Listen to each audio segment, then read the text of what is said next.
আল্লাহ তাআলা বান্দাদেরকে বড় মায়া করে মহব্বত করে পৃথিবীর বুকে প্রেরণ করেছে।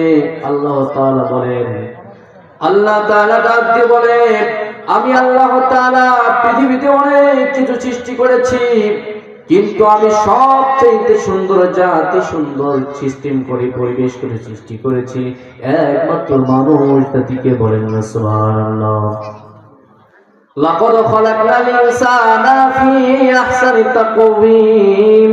আল্লাহ তাআলা বলেন, আমি আল্লাহ তাআলা মানব জাতিকে সবচেয়ে সুন্দর করে সৃষ্টি করেছি। এই জন্য পৃথিবীতে আসবার পরে যারা মুসলমান, একটু আমাদের মাঝে ঈমান আছে, আমরা একটু খেয়াল করে দেখি তো আমাদের মতো সৌন্দর্য করে অন্য কোনো প্রাণীকে সৃষ্টি করেছি কিনা। আমাদের সামনে অনেক প্রাণী আছে, গরু, মহিষ, ছাগল, ভেড়া সহ হাঁস, মুরগি, পশু পাখি সবকিছু, অনেক প্রাণী আমাদের মাঝে আছে, কিন্তু সবচাইতে সুন্দর রূপে আমরা আমাদেরকে মানুষ জাতিকে আল্লাহ তাআলা সৃষ্টি করেছে।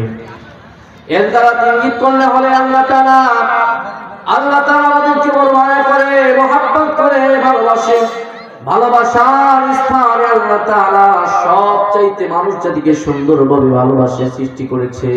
মানুষ চাইতে আসবার পরে, দুনিয়াতে আসার পরে আমরা এমন নিয়ম খারাপ হয়ে গিয়েছি, আল্লাহ তাআলাকে ভুলে গিয়েছি। কথা বলেন ঠিক কিনা? ও দুনিয়ার মুসলমান, একটু গভীর মনোযোগ দিয়ে আলোচনা শুনবেন, কারণ এই আলোচনা সেই আলোচনা হবে না যে আলোচনার মধ্যে একটু হলো আল্লাহ তাআলার দিদার পাওয়া যাবে, যে আলোচনার মধ্যে কোরআন হাদিসের কথা হবে।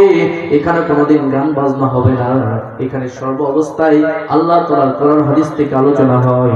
এই জন্য যারা এখানে বসবে তারা সফলতা অর্জন করবে।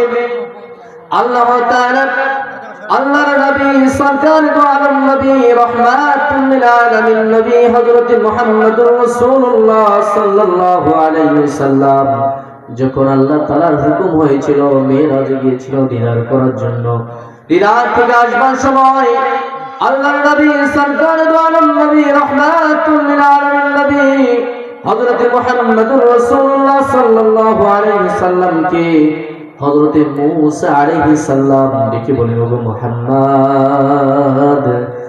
মুহাম্মদ, আল্লাহ তাআলা তোমাকে কি হাদিয়া দিয়েছিলেন?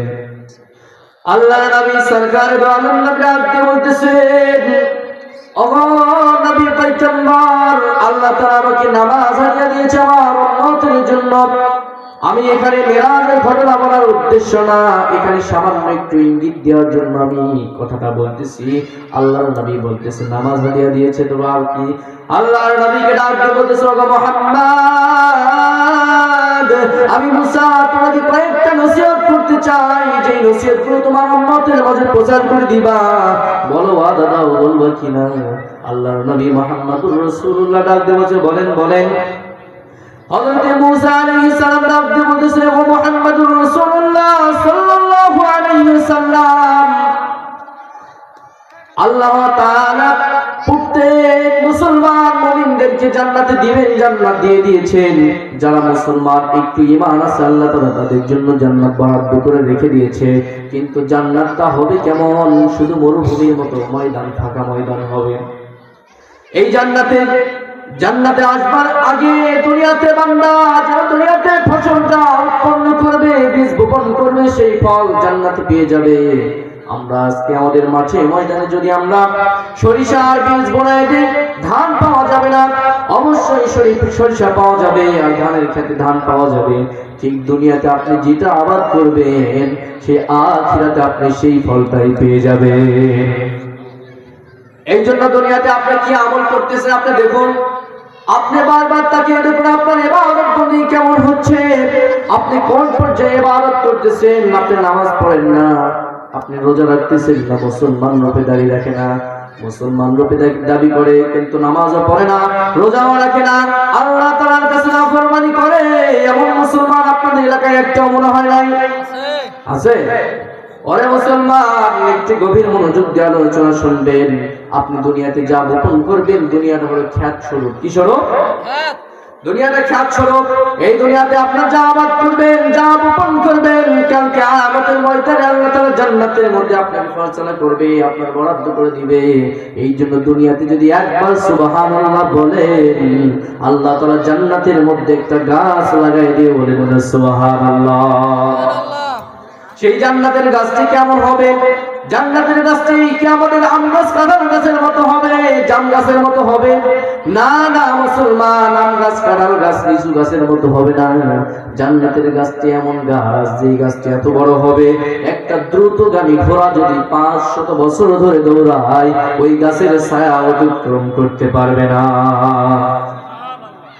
ও দুনিয়ার মুসলমান, এই জন্য বেশি বেশি সুবহানাল্লাহ, আলহামদুলিল্লাহ, আল্লাহু আকবার বেশি বেশি বলতে হবে। এই জন্য একটু মহাব্বতে বলুন আল্লাহ, বলেন আল্লাহ আল্লাহ। আল্লাহর নাম নিতে কি কষ্ট হয় আপনাদের? যদি কষ্ট না হয় আল্লাহর নাম মহাব্বতে নেন, আল্লাহ, সুবহানাল্লাহ, আলহামদুলিল্লাহ, লা ইলাহা ইল্লাল্লাহ।